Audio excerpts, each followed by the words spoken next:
വിക്രമാദിത്യ മഹാരാജാവിൻ്റെ കാലത്ത് ഇന്ത്യ സന്ദർശിച്ച ചൈനീസ് ബുദ്ധസന്യാസി ഭാഹിയാൻ. ഇന്ത്യയിലെ ആദ്യത്തെ ഭൂരഹിതർ ഇല്ലാത്ത ജില്ല കണ്ണൂർ. വിക്ഷേപണത്തിന് ശേഷം പേര് മാറ്റിയ ഇന്ത്യൻ ഉപഗ്രഹം മെറ്റ്സാറ്റ്. സെലനോഗ്രാഫി ഏത് ശാസ്ത്രീയ പഠനമാണ് ചന്ദ്രനെക്കുറിച്ച്? പുരാതന കാലത്ത് സുവർണഭൂമി എന്നറിയപ്പെട്ടിരുന്ന രാജ്യമേത്? മ്യാൻമാർ. ഇന്ത്യയും റഷ്യയും സംയുക്തമായി വികസിപ്പിച്ചെടുത്ത സൂപ്പർസോണിക് മിസൈൽ ബ്രഹ്മോസ്. ആധുനിക ഒളിമ്പിക്സിന് 1896 തുടക്കം കുറിച്ച നഗരം? Answer Athens. ഭാഷയുടെ അടിസ്ഥാനത്തിൽ രൂപം കൊണ്ട ആദ്യ സംസ്ഥാനം ആന്ധ്രാപ്രദേശ്. ലോക പരിസ്ഥിതി ദിനം ജൂൺ 5. പ്രസിദ്ധമായ കൊണാർക്ക് സൂര്യക്ഷേത്രം എവിടെയാണ് സ്ഥിതി ചെയ്യുന്നത്?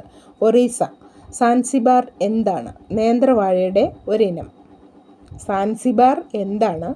നേന്ത്രവാഴയുടെ ഒരിനം.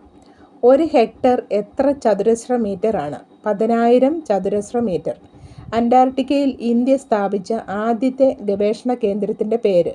ദക്ഷിണ ഗംഗോത്രി. കാലാവസ്ഥാ വ്യതിയാനത്തിന് കാരണം? സൂര്യന് ചുറ്റും ഭൂമി കറങ്ങുന്നതുകൊണ്ട്.